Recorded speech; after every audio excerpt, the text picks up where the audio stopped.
Bueno, esta tarde me encuentro con Ricardo Yica Gómez. Tal vez nos puedes comentar un poco quién eres. Yo me llamo Ricardo Yica Gómez y pues soy el baterista del grupo Crisis Original.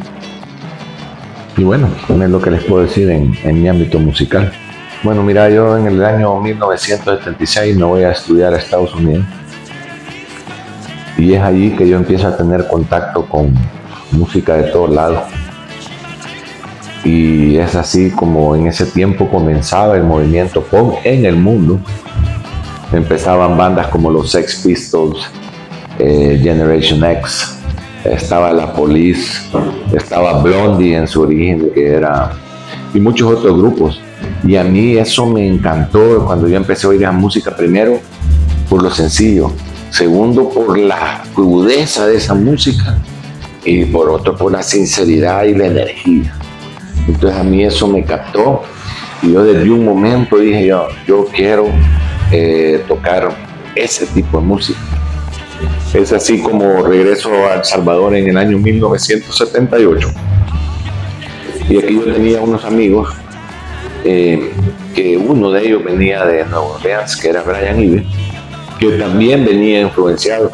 Él venía influenciado por una banda que se llama Los Fabulous Fools y traía toda esa línea también de la música punk, y estaba Bruno Caruso, y es así como empezamos a hacer un grupo que se conoció como los Green Punk. Imagínate, en 1978 los Green Punk, y solo el nombre, y tener ahí una foto que la tengo que buscar porque es histórica y no es que se me hizo, la única foto del grupo, y fue así como nosotros empezamos a tocar ese tipo de música y logramos grabar un disco. La canción Baby with a Gun y James Dean, y dimos un concierto en la discoteca Starlight. Ese fue todo lo que fue. Pero sí, el Green Punk es el inicio del movimiento punk, no en El Salvador, en toda Centroamérica. No, y lo que representa a James Dean, pues rebelde sin causa. Prácticamente yo he escuchado que el look que él tenía en aquella película, La Rebeldía, fue lo que dio el origen al rock and roll. ¿Cómo dicen ustedes bautizar una canción como James Dean? Sí, esa fue idea del cantante Bruno Caruso, que él estaba influenciado. Él tenía dos influencias muy fuertes. Él era un poco mayor. La influencia de él era los Rolling Stones, y cantaba como que era Mick Jagger y hacía todos los mates de Mick Jagger, y le encantaba la figura de James Dean, por eso del rebelde, y todavía aún ahora es una figura icónica para toda la juventud rebelde. Y fíjate qué casualidad que así le pusimos a la canción, y qué casualidad que todavía sobrevivieron discos. Y bueno, hay gente que tiene la fortuna de tenerlos, que según me dicen, yo no lo creía, pero que son un disco muy codiciado por el valor histórico que tienen. Pero sí, y cualquiera de ustedes que tenga un disco, yo con todo gusto se lo firmo. ¿Y de dónde nace el nombre de Green Punk? ¿Usted se acuerda? Como te digo, nosotros veníamos con esa onda punk y nos vestíamos así también. Y entonces, nada, sencillamente el green, no sé, quizás por novatos, o la cuestión es que le pusimos los Green Punk. Y fíjate que gracias a Dios le pusimos ese nombre, porque ahí queda para la historia que sí era un movimiento punk. y no puede registrar ranking y no va a haber ningún grupo en toda Centroamérica. Yo me atrevería a decir que América Latina, que se llamara así, que tuviera ya esa connotación de punk. Sí. Sí, no. Y los discos, porque son sellos privados, ¿verdad? ¿Usted se recuerda dónde fue que lo grabaron? Fíjate que ese disco lo grabamos, había aquí se llamaba el Bolo Dagui, yo creo que era, que él era un tecladista de un nivel tremendo. Él es el que toca el teclado en el disco nuestro de Baby, y que grabamos en Dicesa. Él metió los teclados ahí. En la colonia Florbanca tenía un estudio, ahorita no me recuerdo cómo se llama, y fue ahí que fuimos a grabar ese disco, y lo grabamos como cuestión de amigos. O sea que ahí quedó para la posteridad. Yo era el que tenía todos los discos, no sé qué los hice, pero gracias a Dios, porque ya no hay. Entonces hay pocos que andan ahí circulando. Yo un día le dije a alguien, y fue y lo rebuscó y lo consiguió. Y por cierto se lo firmé después. Pero sí, ya Bruno Caruso ya murió. Brian yo creo que vive en Nueva Orleans.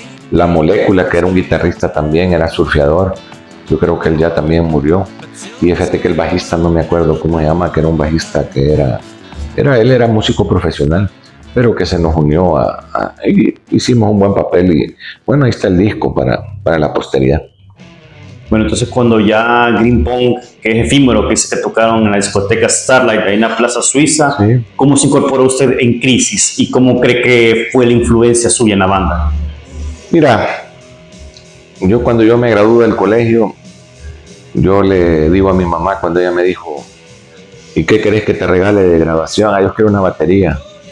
Y yo me compré una Ludwig, que era una belleza, una Ludwig, que aquí no había una batería así como la que yo tenía. Entonces yo la tenía en mi casa, pues, y como a mí me gustaba el rock, desde siempre me gustaba el rock clásico, mi influencia, Zeppelin, The Who, y luego que empecé a entrar en el movimiento punk. Y es así como, pues yo la tenía, yo tocaba en mi casa, ponía los discos y tocaba.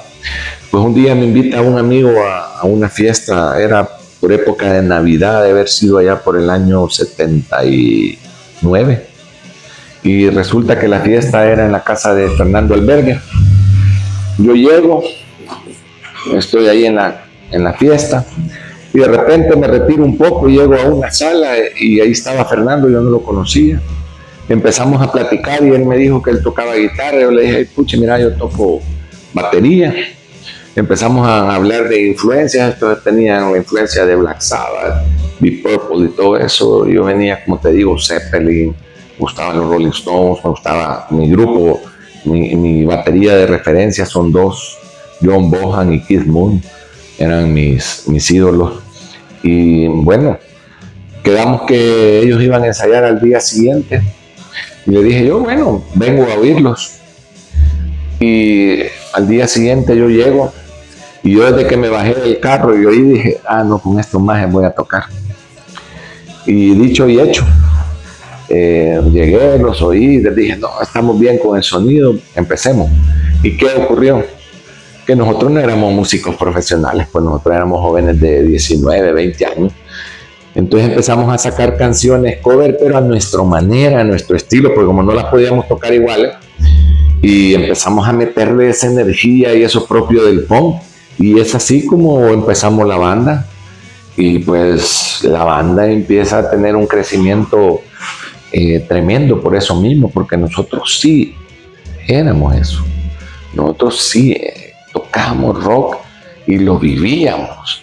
Y los jóvenes tenían esa identificación con nosotros, pues. Y es así como la banda comienza.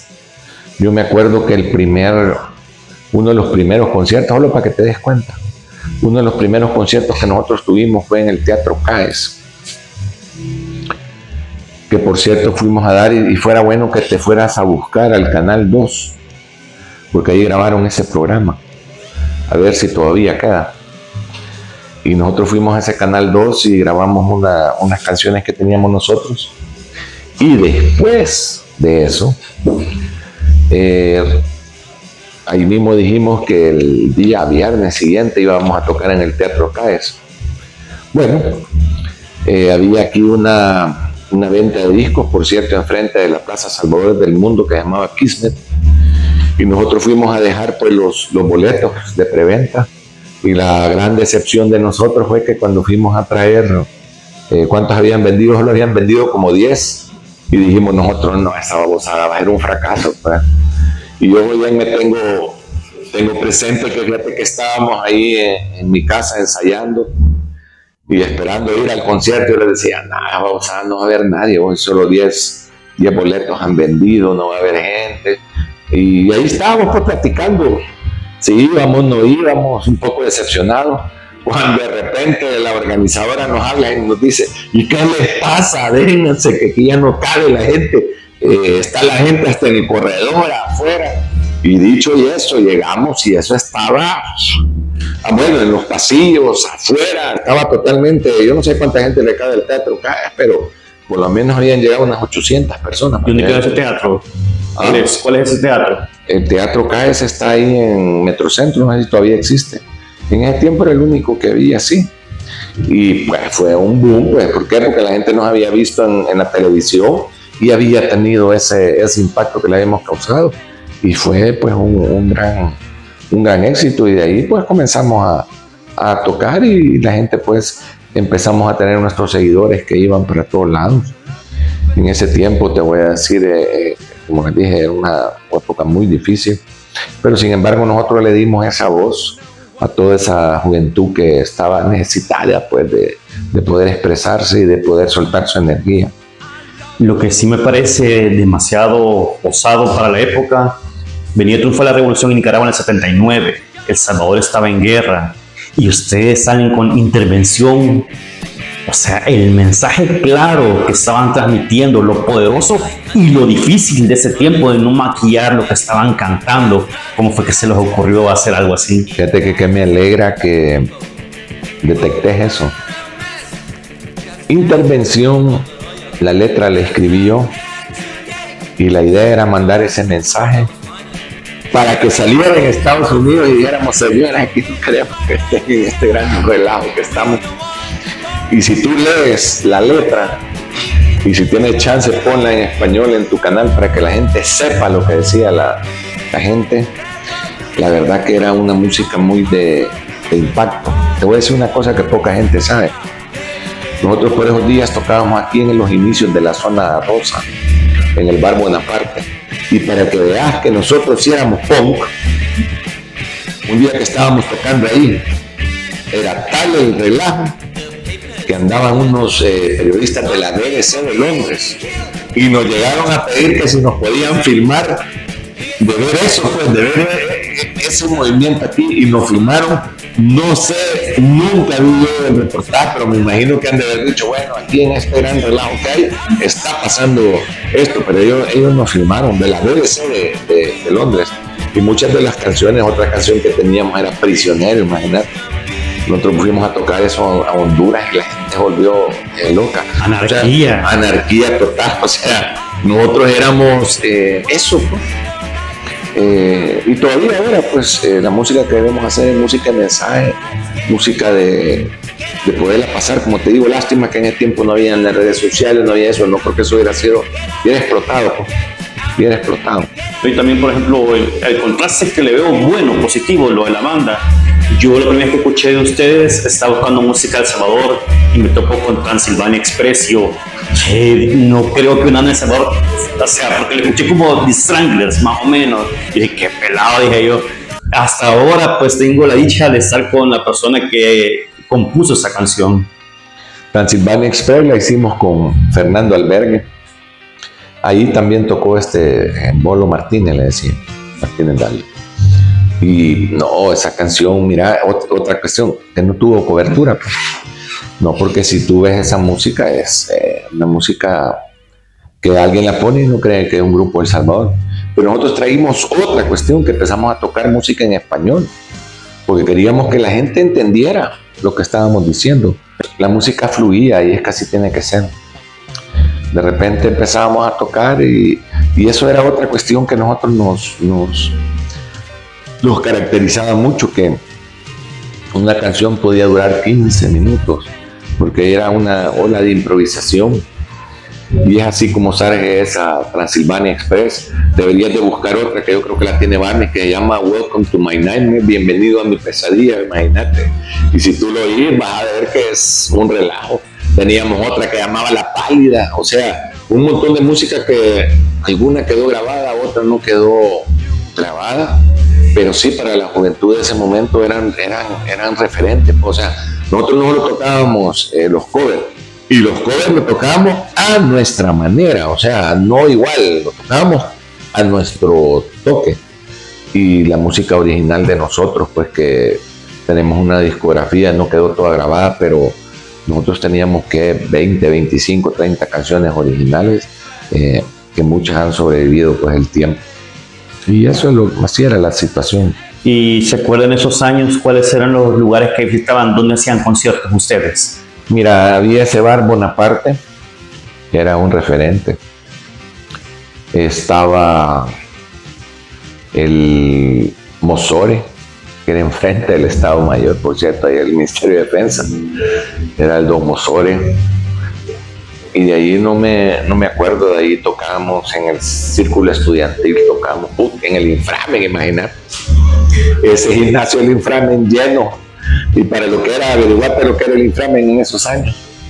Y así éramos, pues, o sea, tocábamos donde se nos diera chance y la verdad que no era tan seguido, pero cuando lo hacíamos ya después empezamos a tocar en lugares más grandes, en gimnasios de las escuelas que nos llevaban, y a ciertos puertos. Yo recuerdo uno en Pueblo, yo recuerdo uno en Hilo Bajo que tuvo un impacto tremendo, que por cierto un día yo me topé hoy hace poco un señor que cuando supo quién era me llegó a decir, no hombre, yo estuve ahí y me cambiaron la vida, y yo me quedé wow, y esto qué es.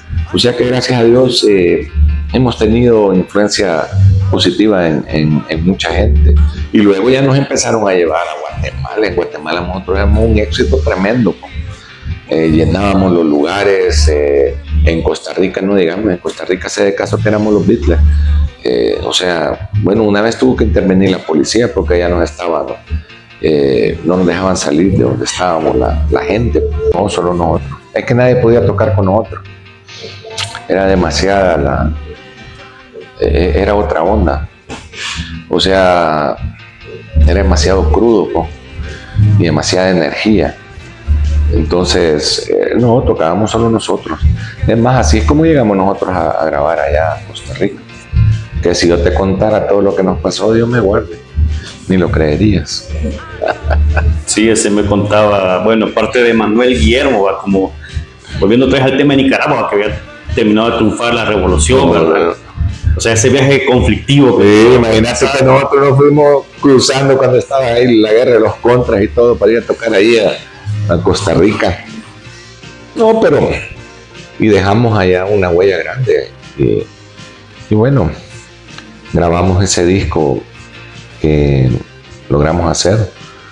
Yo creo que ahí es donde está Intervention, fíjate, ese disco de Sony. O sea, nosotros fuimos los primeros artistas del Salvador con grabar con Sony Music, imagínate. Es que creo que era CBS, Indica, fue Sony, sí, pasó a ser Sony. Era Sony.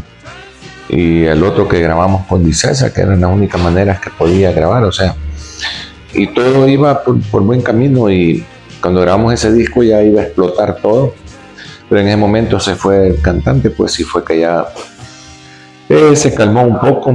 Hoy que hemos retomado por toda esa euforia que vemos ahora en la juventud, jóvenes que llegan, que conocen, y a mí me agrada que conocen la música, que conocen el grupo, y que bueno, pues sí, y de eso se trata, de romper esas líneas generacionales y continuar con eso. Esa es la música no tiene barreras.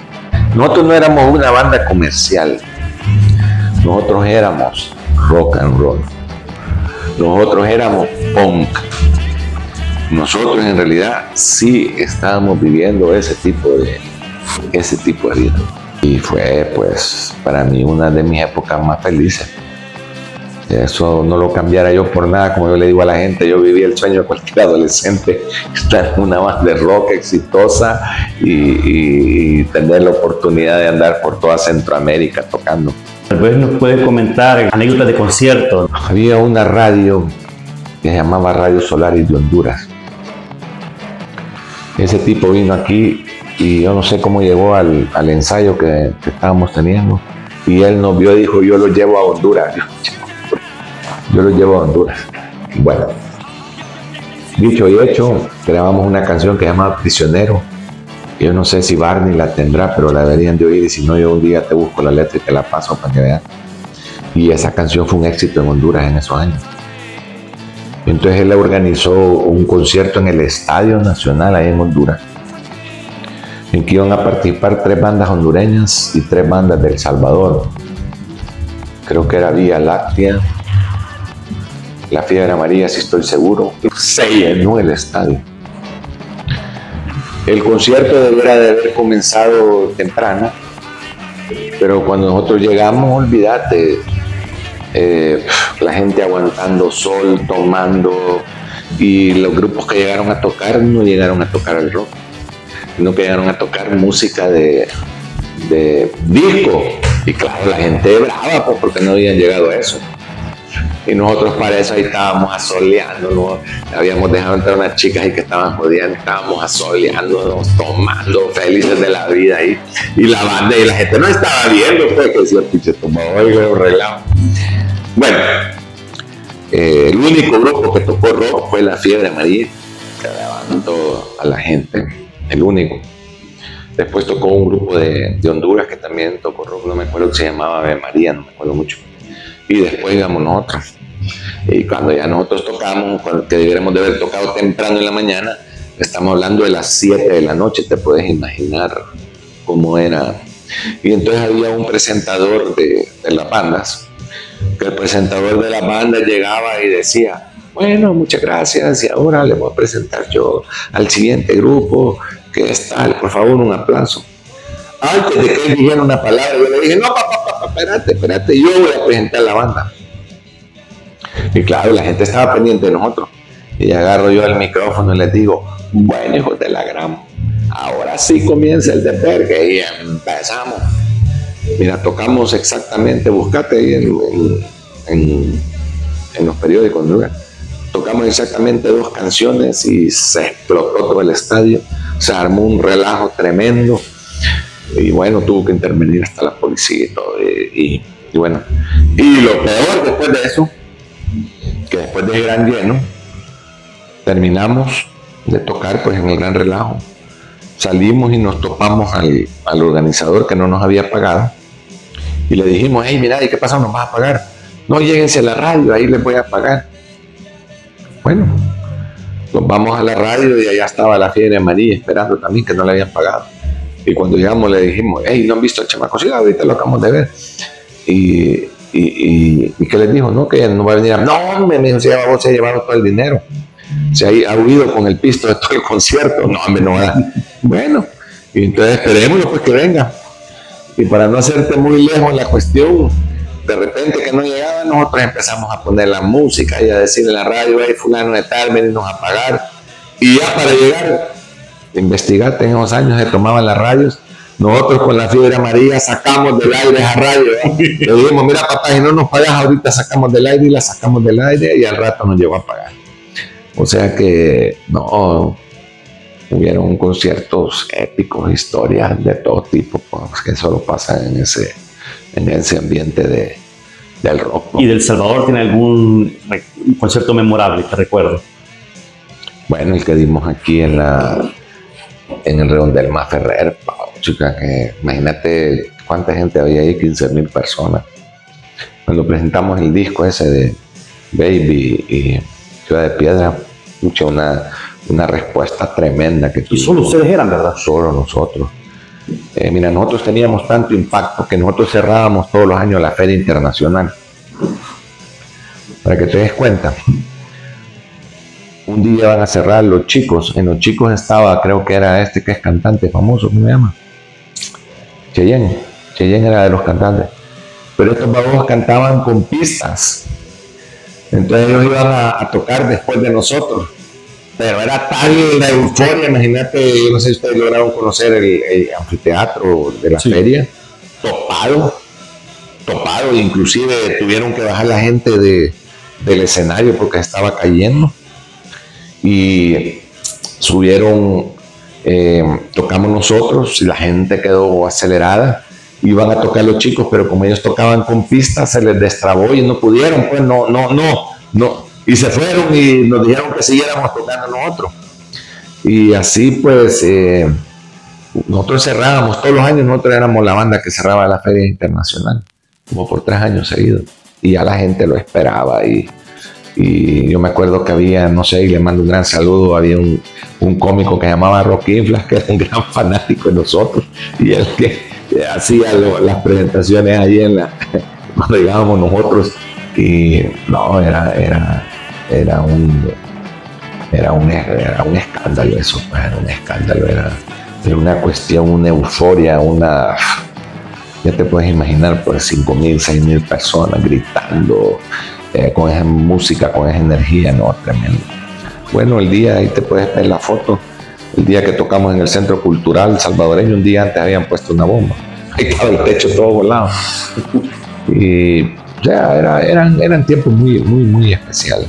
¿Qué piensa usted de que como Crisis no ha tenido el reconocimiento que se merece, porque prácticamente quedó atrapada en el tiempo en los 80? Bueno, mira, hay esa energía creadora que maneja todo, que quizás lo ha vuelto a traer acá. Mira, cuando nosotros salimos era una época muy difícil, en el sentido que estaba entrando la música disco. El rock clásico venía en declive, el punk no era muy aceptado. Y nosotros, como te digo, éramos una banda que no mucho, era demasiado el relajo, era demasiado lo que se vivía en los conciertos, que hasta ciertos puntos cuando se ha escrito la historia del rock nacional, muchas veces no hemos aparecido. Sin embargo, vos le puedes preguntar a cualquiera, fíjate bien, a cualquiera de las bandas que estaban ahí, Fiebre Amarilla, todos ellos, si nos conocen, y todos te van a decir que sí, nos conocían, y todos los músicos nos van a reconocer. Y qué bueno que hoy con estos medios, con la música digital y todo, pues bueno, yo tenía toda mi música en cassette. Mira, yo tenía más de 800 canciones en cassette que siempre me perdían porque se perdían los cassettes. Hoy la he recuperado toda, y que hoy todo está en línea, po.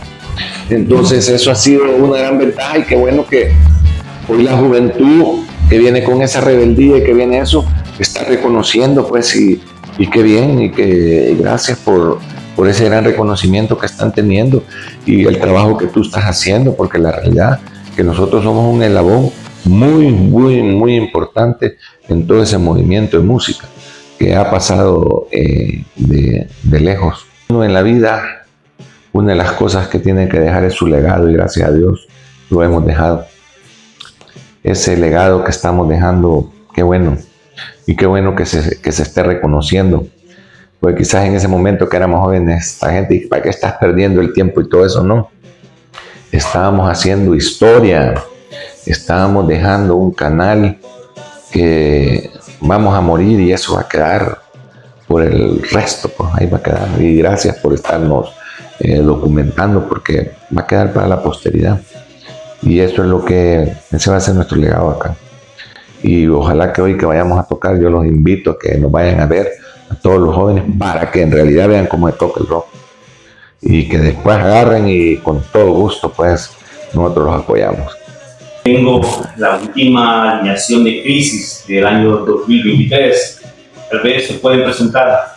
Manuel El Barney Gutiérrez, actualmente guitarrista. Jica Gómez, el baterista. Mauricio Miura, guitarrista líder. Nos falta el bajista. Fue tras un toque punk que conocía, bueno, a Manuel y a Jos. De hecho, soy guitarrista de la banda Nietos del Jaguar. De hecho, junto con Manu Jaguar y Eduardo Miranda en la primera alineación, y actualmente Fer Civilians. Ahorita nosotros estamos viendo que la banda está teniendo un resurgimiento, y sobre todo la gente como tú, que está recuperando lo que fue la banda y la importancia histórica que nosotros tuvimos.